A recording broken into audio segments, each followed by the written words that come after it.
아멘. 할렐루야. 우리 서로에게 인사합시다. 사랑합니다. 고맙습니다. 덕분입니다. 시작. 사랑합니다. 고맙습니다. 덕분입니다. 오늘 이렇게 30분 정도 지금 예배당에 와 계신데 얼마나 좋은지 횡하니 우리 장로님들하고만 예배 드리다가 이렇게 그래도 30분이 이렇게 얼굴은 반쯤 가리고 앉아 계시지만 그래도 여러분을 뵐 수 있어서 참 고맙습니다. 사랑합니다. 덕분입니다. 감사합니다.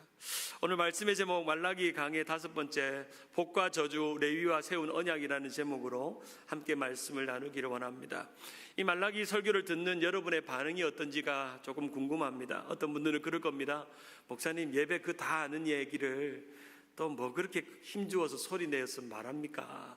침 튀기면서 말합니까? 하는 분도 계실 거고, 아니면 지금 우리에게 꼭 필요한 메시지입니다. 목사님 지금 우리가 예배가 너무나도 절실한데 우리가 잃어버린 것이 예배인데 이 예배가 무엇인지를 다시금 깨닫는 도전입니다 라고 하는 두 가지의 극단이 있을 거라고 생각합니다. 어떤 분들은 귀 따가운 잔소리로 들을 수도 있고 어떤 분은 뜨거운 가슴의 메시지로 듣는 분도 계실 것입니다.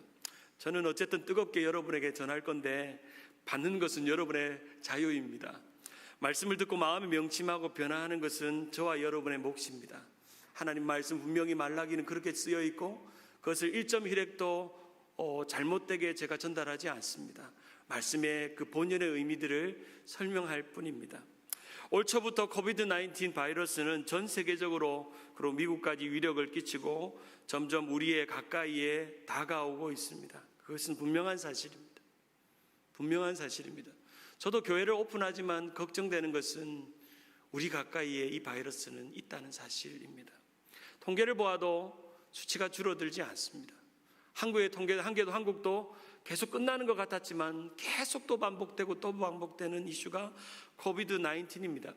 그래서 우리는 결코 관가해서는 안 됩니다. 조심해야 되고 주의해야 되고 우리가 조금 더 노력을 해야 됩니다. 또 좀 더 걱정되는 것은 어제는 LA 폭동 뉴스 때문에 참 통행금지령이 내려서 참 우리의 사회가 분노로 가득 차 있다는 것을 보며 참 마음이 안타까웠습니다. 여러분에게 묻습니다. 밤새 안녕하셨습니까? 네, 밤새 안녕하셨죠. 3월 19일 이제 코비드-19으로 인해서 행정명령이 떨어진 이후로 우리는 건강과 또 안전이 참 중요해졌습니다. 스테이 앳 홈 하면서 가정에서 건강을 지키면서 우리가 곧 will be back 이라고 말하는 곧 돌아올 것이라고 하는 말을 던져놓고 우리는 교회에서 멀리 각 가정에 예배를 드립니다. 2달 반 동안 우리는 예배를 온라인으로 열심히 드렸고 또 이제는 stay at home이 아니라 stay at church를 하기 위해서 준비하고 있는 그런 단계라고 말할 수가 있습니다. 우리 어떻게 이런 일이 있을 수가 있었죠? 언제 우리가 다니는 교회가 닫혀질 거라고 생각해 본 적이 있었나요?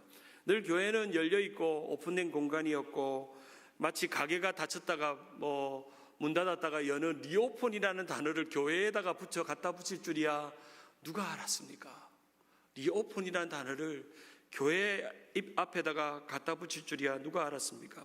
그러나 우리는 정부의 지침을 잘 따르고 또 리오픈을 하더라도 우리는 가급적 정부의 지침대로 교회를 오픈하려고 합니다. 제가 이번 코비드-19 시대에 제가 가장 많이 들었던 영어 단어 하나가 뭐냐면 essential이라는 단어입니다. essential이라는 단어입니다. 이 essential이라는 단어의 영어 단어의 사전을 찾아보면 필수적이고 극히 중요하고 근본적이라는 뜻입니다. essential. 제가 중학교 다닐 때 제 그 영어 사전 이름이 에센스라는 사전이 있었습니다. 아마 기억나실 겁니다. 에센스 한영사전. 에센스. 이 에센셜이라는 단어의 명사형이 에센스잖아요. 본질, 정수, 중요한 것 그런 거죠. 제가 이번 한 주간 생각하는데 이런 질문을 해봤어요. 에센셜인가? 난 에센셜인가? 우리의 신앙과 우리의 믿음과 교회는 에센셜인가?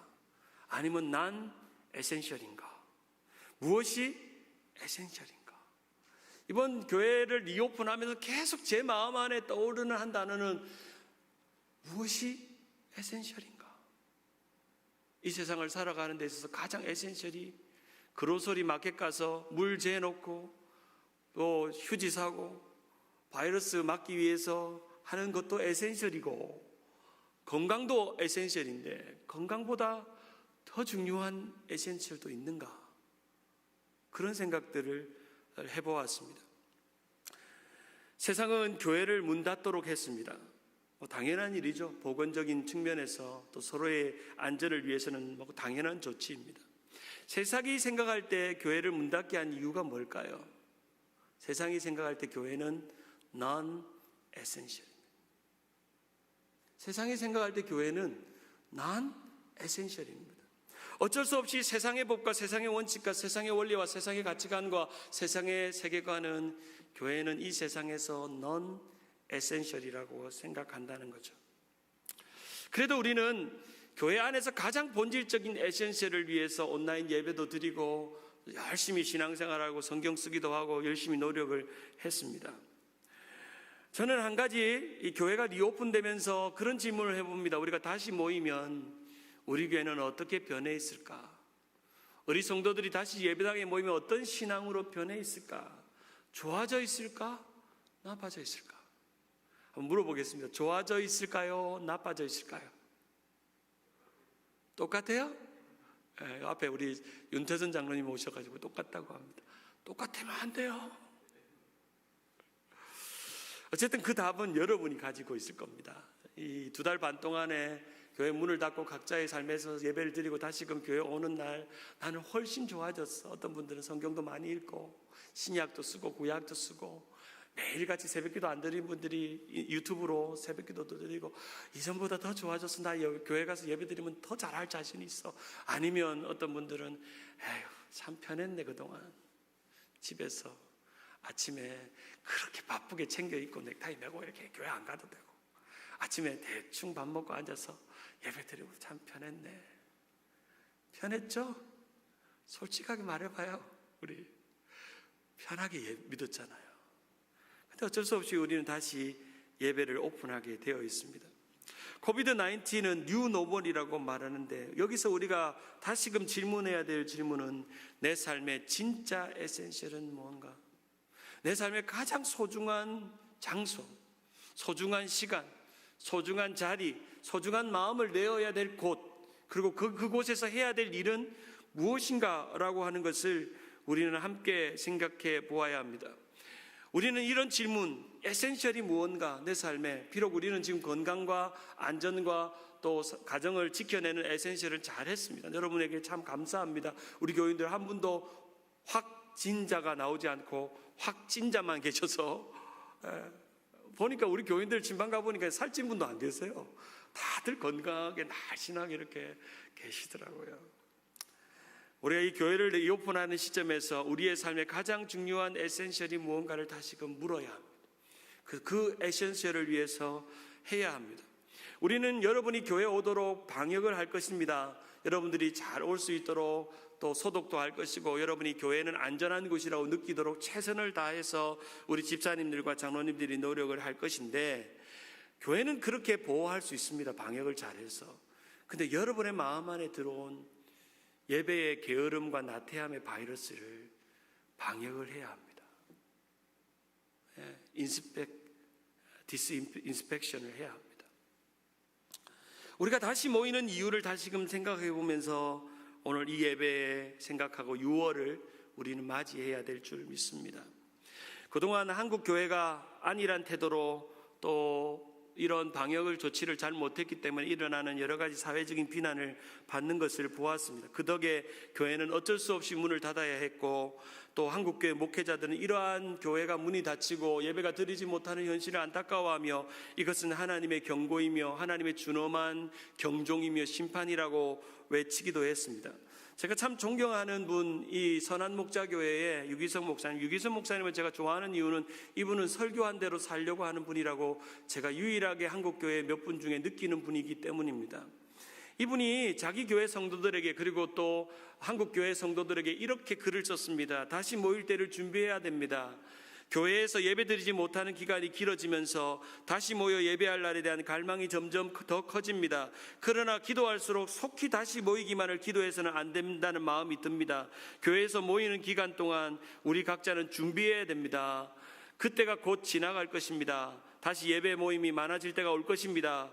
우리가 다시 모이면 우리가 모여서 서로 판단하고 미워하고 수군대고 싸울 것이 아니라 왜 다시 모이기를 그토록 원하는 것일까? 여전히 은밀한 죄를 짓고 살면서 예배당에 모여서 예배하기만 하면 하나님께서 기쁘시겠다고 생각하는 것으로 착각하고 있을까? 우리는 그런 이유로 다시 모여서는 안 됩니다. 그런 이유로 다시 모여서는, 우리가 다시 모여서 서로 비난하고 싸우고 원망하려고 모이려고 하는 예배가 아니라 그냥 형식적으로 드리는 예배로 모이는 것이 아니라, 그리고 이렇게 말합니다. 처음에는 교회 가지 못하는 것이 안타까웠으나 이제는 그것도 적응해 버린 것이 많습니다. 환경에 적응하는 능력이 정말 뛰어납니다. 얼마나 많은 교인들이 다시 예배당에 모일까가 중요한 게 아니라는 거예요. 저는 이 질문이 저의 가슴을 빵 쳤습니다. 얼마나 많은 교인이 다시 예배당을 모일까가 중요한 것이 아니라는 겁니다. 이번 기회에 우리 교회가 새로운 교회가 되는 거. 새로운 교회는 교인 한 사람 한 사람이 바뀌어야 새로워지는 거. 여러분이 코비드-19이 끝나고 6월 달에 교회 오면 아유, 장로님 바뀌었네요. 권사님 바뀌었네요. 아우, 목사님 참 많이 바뀌었네요. 바뀔 수 있는, 바뀌어지는 그런 교회가 되는 것입니다. 우리는 다시 모일 날을 기다리고 학수고대하며 우리가 함께 이 말라기 말씀을 준엄하게 받아들일 이유가 여기에 있습니다. 말라기서는 하나님이 원하시는 예배가 뭔지를 정확하고 분명하게 말씀합니다. 하나님의 이름을 더럽히고 거짓된 예배, 형식적인 예배를 원하지 않으시고, 제사장들이 그럴싸하게 드리는 더러운 떡을 원하지 않으시고, 또 백성들이 가져오는 그 거짓된 예물을 원하지 않으시고, 하나님은 정말 깨끗하고 좋은 예배를 드립니다. 제가 오늘 아침에 우리 장로님들하고 교역자들이 본당을 깨끗하게 하는데 예배 공기가요, 프레시한 거 있죠. 청소 한번 했을 뿐인데 프레시한 거예요. 하나님은 그 더러운 예배를 받지를 원치 않는다고 말씀합니다. 우리가 다시 모여야 되는 이유, 다시 모이기 위해서 힘써야 되는 이유는 하나님 앞에 제대로 된 예배를 드리려고 우리는 다시 모여야 합니다. 말라기 1장 10절에 말한 것처럼 성전문을 닫겠다고 하는 음성을 듣지 말고 이제 하나님 앞에 온전히 드리는 진실한 예배자로 거듭나는 계기가 우리금 다시금 리오픈해서 예배당으로 오는 우리의 발걸음이 되어야 합니다. 이 성전문을 닫겠다는 이 말라기 1장 10절의 충격적인 고백과 마찬가지로 오늘은 더 충격적인 고백을 오늘 말라기 2장 3절에 고백합니다. 2장 3절 같이 한번 읽어볼까요? 보라, 시작. 보라, 내가 너희의 자손을 꾸짖을 것이요 똥 곧 너희 절기의 희생의 똥을 너희 얼굴에 바를 것이라. 너희가 그것과 함께 제하여 버림을 당하리라. 이 구절을 좀 더 리얼하게 새 번역은 이렇게 번역합니다. 나는 너희 때문에 너희 자손을 꾸짖겠다. 너희 얼굴에 똥칠하겠다. 너희 얼굴에 똥칠하겠다. 아침부터 똥 이야기를 해서 너무너무 죄송한데요. 성경이 그렇게 기록되어 있으니까. 왜 하나님께서 이렇게 화가 나셨을까요? 차라리 너희들이 가져오는 그 희생 제물에 나오는 그 배설물 가지고 너희들에게 퍼가지고 너희 얼굴에 샥 부어주고 싶다. 너희들이 가져오는 그 더러운 제사를 받기 싫다. 성전문도 닫을 거고 이제 너희들이 그럴싸하게 가져오는 제사물에 나오는 배설물을 가지고 담아가지고 옛날에 우리 그 김두한 씨가 국회의원들에게 똥물을 퍼가지고 팍 부은 것처럼 하나님께서, 저는 이 성경 구절을 보면서 어떻게 성경 구절에 이런 구절이 있을까? 정말 저를 당황스럽게 하는 말라기다. 말라기는 1장도 당황스럽지만 2장도 나를 당황스럽게 한다. 어떻게 하나님께서 하나님 앞에 예배드리러 온 사람들에게 아이고 잘했다, 예배드리러 왔구나, 그래도 재물 가지고 왔구나, 최선을 다해서 드리는구나 라고 박수쳐도 괜찮을 판에 왜 똥물을 퍼서 붓겠다고 하지? 너무 낯뜨겁고 너무 노골적인 표현이라 제가 참 설명하기가 전라도 말로 거시기합니다. 거시기해요. 오늘 말라기 2장은 제사장이 해야 될 일에 대해서, 직무에 대해서 설명하며, 제사장은 그 직무를 소홀히 했기 때문에 마치 하나님께서 똥물을 얼굴에 붓듯이 너희들에게 멸시감과 또 모욕감을 주겠다고 말씀합니다. 말라기 시대의 예배 개혁의 대상은 첫 번째로 제사장들이었습니다. 예배에 봉사하고 섬기는, 양을 잡고 소를 잡고 백성들의 제물의 배설물을 빼내고 깨끗한 것을 하나님 앞에 드리는 그런 제사장들에 대한 경고였습니다. 그래서 말라기 1장 16절에 보면 내 이름을 멸시하는 제사장들아, 내가 주인일진데 나를 두려워하지 아니한다 라고 말하고 있습니다. 하나님의 이름을 멸시하는 것, 이제는 하나님 차례입니다. 내 이름을 멸시했어? 나도 너 이름 멸시할 거야 라고 하는 표현이 바로 그 얼굴에 배설물을 붓겠다는 하나님의 음성입니다. 말라기 2장 1절은 이렇게 시작합니다. 너희 제사장들아, 이제 너희에게 이같이 명령하노라. 이 명령이라는 미츠와라는 단어는 커맨드먼트, 하나님의 계명입니다. 이것을 훈계로 주시는 계명이라는 겁니다. 하나님께서 혼내시겠다는 겁니다. 이 제사장들아, 이 시대의 제사장들아, 이 교회의 제사장들아, 내 명령을 들으라 라고 말씀하고 계신 것입니다.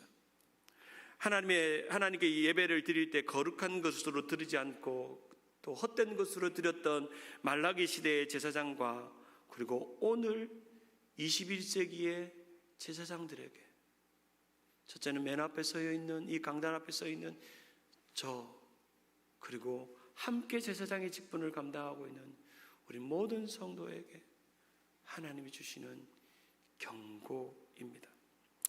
이왕이면 좀 따뜻한 설교 하면 좋겠죠. 그런데 말라기는 절대 따뜻하지가 않습니다. 마음이 뜨끔합니다.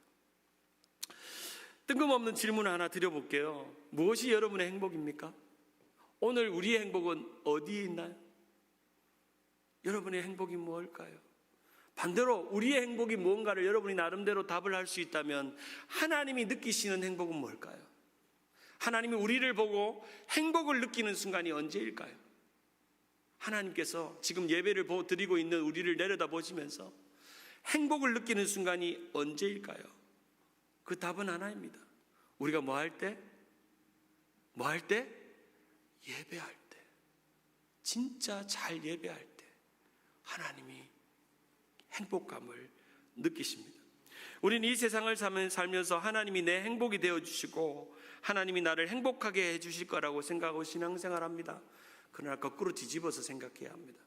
우리가 하나님을 행복하게 하는 순간이 얼마나 있었나. 하나님이 우리의 행복이 되어주시고 우리의 안녕이 되어주시고 우리를 건강하게 하고 우리를 잘되게 하고 잘 먹고 잘 자게 해주십시오. 하나님 그렇게 해주십시오. 하나님은 우리의 행복입니다. 그런데 반대로 하나님이 행복하다고 느끼는 적은 몇 번이 있었는가? 그동안 우리 드리는 예배는 하나님을 위한 것이었는가? 아니면 나를 위한 것인가? 아니면 하나님을 위한다고 가장하면서 나를 위한 예배를 드리지 않았는가? 우리의 예배의 동기와 중심을 들여다봅니다.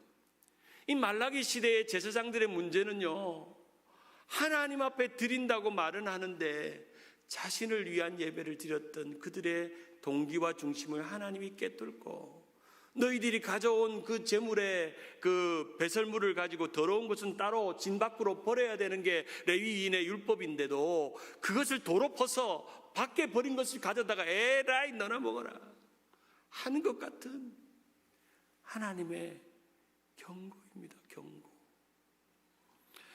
저는 이 고백을 참 중요하게 생각합니다. 같이 한번 읽어볼까요? 예배가, 시작. 예배가 우리의 삶의 우선순위이다. 예배는 우리가 존재하는 이유이다.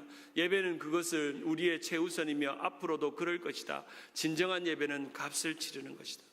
여러분, 오늘 이 예배를 드리기 위해 어떤 값을 치르셨나요? 하나님 앞에 드리는 값. 구약의 제사는 반드시 희생과 값을 치르게 되어 있습니다. 말라기의 시대 사람들은 양과 소와 염소를 데리고 예배하러 왔습니다. 그 양과 소를 기르고 자라게 해서 예쁘게 더럽지 않게 건강하게 유지하게 해서 데리고 와서 그 각을 뜨고 예배를 드렸습니다. 하나님이 원하시는 예배는요, 준비하고 기르고 희생을 더하고 값을 치르는 예배를 원하십니다. 그런데 오늘 드렸던 이 말라기 시대의 예배자들은 어떻게 했습니까? 오늘 2절에 보면 만군의 여호와가 이르노라 너희가 만일 듣지 아니면 마음에 두지 아니하면 그 이름을 영화롭게 하지 아니하면 내가 너희에게 저주를 임하게 하리겠다라고 말씀합니다. 하나님이 제사장들에게 원하는 것은요, 하나님의 말씀을 듣는 거였습니다. 그리고 들을 뿐 아니라 마음에 명심하는 것이고, 그러함으로 그 이름을 영화롭게 하는, 그 이름을 영화롭게 한다는 것은 하나님을 예배하는 것입니다. 말씀을 듣고 마음에 새겨서 마음의 예배로 주님 앞에 올려드리는 사람을 복되다고 말씀합니다. 그것을 예배라고 말한다는 겁니다. 이 2절에 기록되어 있는 이 세 가지의 행동은 바로 예배의 행동이었습니다. 그러나 말라기의 시대는 하나님 말씀을 듣지도 않고 마음에 새기지도 않고 하나님의 이름을 영화롭게 하지도 않았습니다. 예배 드리는 것이 복이고 축복인데도 그들은 복된 제사장으로 살고 복된 예배를 드리는 것이 복인데 그 복을 놓쳐버렸습니다. 그러니까 그것이 놓쳐버린 복으로 끝나지 않고 뭐가 됐다고요? 복이 됐다고요. 한번 따라할까요? 복이 똥이 되다. 이거 안 따라 하시네. 복이 똥이 됐어요. 오늘 본문의 핵심입니다. 복인 것을 복으로 여기지 못하는 겁니다. 성경에 보면 복과 저주에 대한 이야기가 신명기부터 계속 등장합니다. 신명기 11장 26절 같이 한번 읽어볼까요?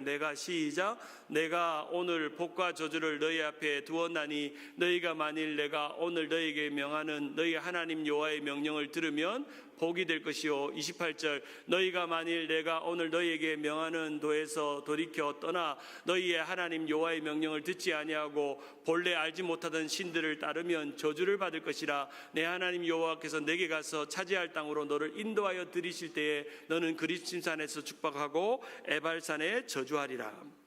하나님은 이스라엘 백성들이 가나안 땅에 들어가면 약속의 땅에 들어가 살면서 복과 저주를 선택할 수 있는 방법을 주셨습니다.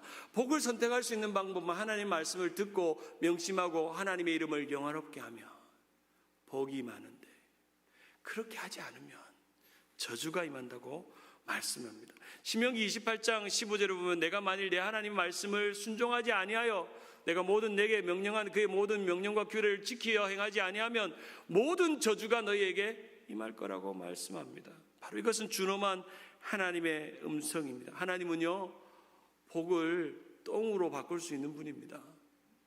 우리가 하나님 앞에 진실된 예배를 드리는 것이 얼마나 좋은 복인데 그것을 저주로 바꿀 수도 있다는 것입니다.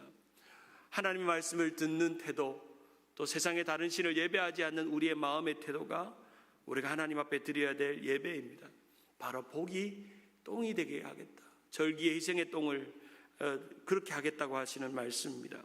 레위기 4장 12절에 보면 그 똥을 처리하는 방법이 기록되어 있습니다. 그 똥은 진 밖으로 가져다가 다 불살라야 되는데 그 불살라야 될 그 예배당의 성전 안에서 없어야 될 그 똥들이, 죄송한 이야기지만 예배당에 가득하니까 하나님이 화가 나신 겁니다. 사랑하는 여러분, 예배 드리는 것이 여러분에게 복입니까? 맞죠? 어떤 일보다 에센셜하고 중요한 복은 바로 이 예배 드리는 우리의 삶인 것입니다. 이 예배 드리는 삶에 있어서 성도들이 예배를 잘 드리게 하기 위한 첫 번째 책임은 저에게 있습니다. 영적인 제사장이라고 불리우는 저에게 있고, 또 뿐 아니라 신약 시대에는 그 제사장의 역할을 저만 감당하지 않습니다. 여러분도 제사장입니다. 저는 교회를 대표하는 제사장이고 여러분은 성도로서 제사장입니다. 베드로전서 2장 9절에 보면 너희는 택하신 족속이요 왕같은 제사장들이요 거룩한 나라요 그의 소유된 백성이라고 했습니다. 성경은 분명히 말합니다. 예수님은 십자가상에서 휘장을 찢으신 이유는 뭡니까? 바로 여러분이 대제사장이 되어서 지성소로 들어갈 수 있는 길을 여셨다는 의미가 휘장이 찢어졌다는 의미입니다. 종교개혁자 마틴 루터는 만인 제사장서를 가져왔습니다. Priesthood of all believer라고 말하는, 우리 모두가 다 프리스트후드입니다. 제사장입니다. 저만 제사장입니까? 한 교회는 목사만 예배 잘 드리면 그 교회는 부흥합니까? 예, 그런 교회도 있을 수 있겠지만 하나님 불쌍히 여기면 그렇지 않습니다. 모든 성도들이 복된 예배를 복으로 알고 하나님 앞에 드릴 때 진실한 예배가 이루어집니다. 말라기 2장 4절에 보면은 만군의 여호와가 이르노라 내가 이 명령을 너에게 내린 것은 레위와 세운 언약을 이루겠다고 말합니다. 여기서 주목해야 될 것은 이 성경에 제사장 가문이 무슨 지파죠? 레위 지파죠. 아론 이후로 레위 지파인데요. 성경을 보니까 이 레위 지파가 제사장의 일을 시작한 때가 언제였느냐? 바로 이 금송아지 사건 이후였습니다. 금송아지 사건. 원래 이 레위 지파는 예배의 그런 봉사자로 쓰임 받는 사람이 아니었습니다. 이 모세가 시내산에 올라가서 십계명을 받고 내려옵니다. 내려오니까 난리 법석이 벌어집니다. 모세를 기다리지도 못하고 그들이 금송아지 우상, 자기의 금부치를 다 모아가지고 금송아지 우상을 세워서 예배합니다. 금송아지 예배가 시작됐습니다. 얼마나 기가 막힌지 모세가 화가 났습니다. 그래서 사람들을 불러 모은 사람이 누구냐? 레위인들입니다. 출애굽기 32장 25절에 보면 모세가 본즉 백성이 방자하니 이는 아론이 그를 방자하게 하여 원수에게 조롱거리가 되게 하였습니다. 26절에 이에 모세가 진문에 서서 이르되 누구든지 여호와의 편에 서 있는 자는 내게로 오라 하매 누가 왔다고요? 레위 자손이 온 거예요. 여호와의 편에 서 있는 자가 누구냐? 하니까 레위 자손이 온 겁니다. 그래서 그 레위 자손이 한 일이 뭐냐면 그 금송아지 예배를 드린 자들을 처단하는 일이었습니다. 28절에 레위 자손이 모여 모세의 말대로 행하여 이날의 백성 중에 3,000명 가량을 죽임을 당하니라. 모세가 이르되 각 사람이 자기 아들들과 자기 형제를 치었으니 오늘 여호와께 헌신하게 되었느니라. 여기서 주목해야 될 것은 모세가 레위 사람을 어떻게 기록하고 있냐면 첫째로 여호와의 편에 선 자, 두 번째로 여호와께 헌신한 자.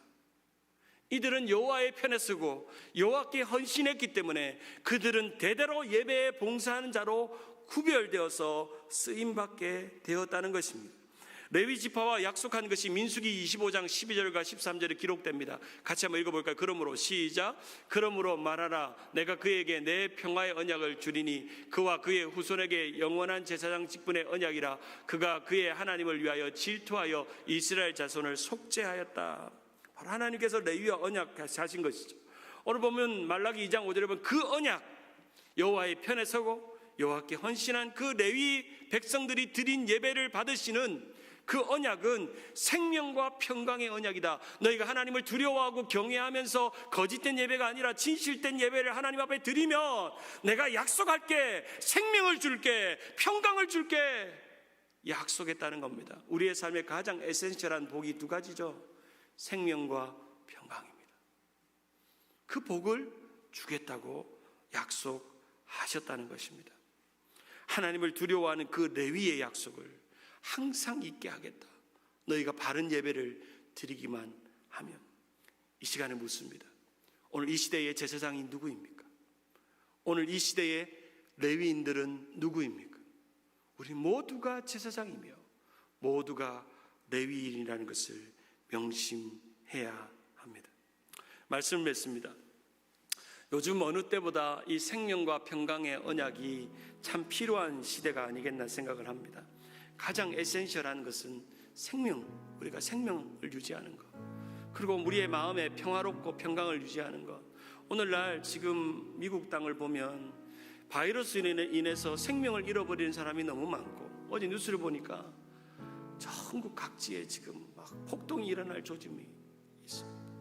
이럴 때일수록 우리는 우리의 삶의 에센셜한 것이 무엇인지를 다시금 깨닫고 이제 교회를 오픈하게 되면 우리에게 생명과 평강을 복으로 주실 하나님을 바라보면서 참 좋은 예배, 복된 예배, 복스러운 예배, 하나님이 한미교회 성도들이 드리는 예배를 통해서 행복감이 느껴지더라고요.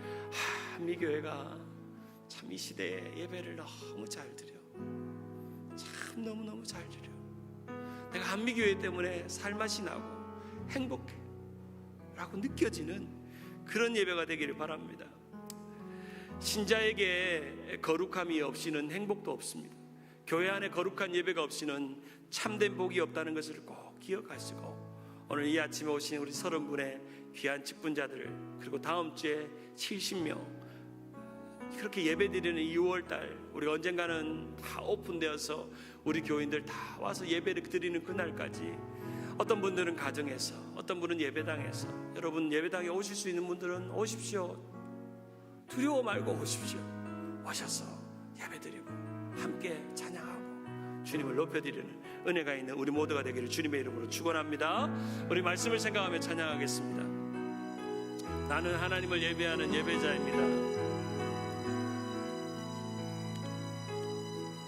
우리 말씀을 생각하면서 우리 복되게 예배하는 우리가 되게 해달라고 우리 함께 찬양합니다. 나는 하나님을 예배하는, 나는 하나님을 예배하는 예배자입니다. 내가 서 있는 곳 어디서나, 내가 서 있는 곳 어디서나 하나님을 예배합니다.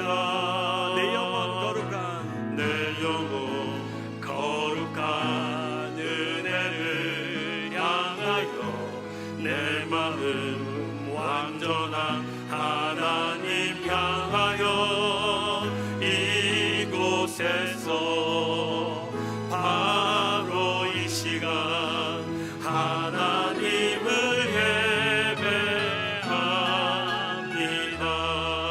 우리 시간 합심하여 기도할 때, 우리 6월부터 교회를 오픈할 때 하나님 우리 교회가 또 안전하고 건강하게 예배드릴 수 있도록, 깨끗한 예배를 드릴 수 있도록, 복된 예배를 드릴 수 있도록 우리는 제사장이며 레위인이라는 것을 기억하면서 하나님 앞에 합당한 예배를 드리는 우리가 되게 해달라고 우리 합심하여 한번 기도하고 제가 기도하고 마치겠습니다. 기도하겠습니다.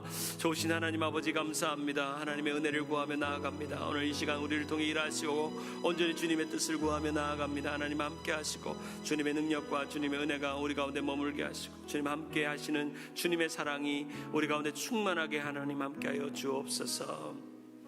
지금은 우리 주 예수 그리스도의 풍성한 은혜와 하나님의 놀라우신 사랑과 성령의 친밀한 교통하심이 복이 저주로 바뀌는 예배가 아니라 복을 복으로 알고 하나님의 음성을 듣고 명심하고 하나님의 이름을 영화롭게 하는 오늘의 제사장들과 레위인들에게 주시는 음성으로 듣고 우리가 하나님 앞에 진실되게 다시금 교회가 오픈될 때 함께 예배하기를 원하시는 이 자리에 있는 성도들 머리 위에, 그리고 이제 6월부터 시작되는 교회에 드려지는 모든 예배들 머리 위에, 또 함께 예배에 참석하는 성도들 머리 위에 생명과 평강을 바라보는 우리 성도들의 모든 애세절한 삶들 머리 위에 지금부터 영원까지 함께 있을지어다. 아멘.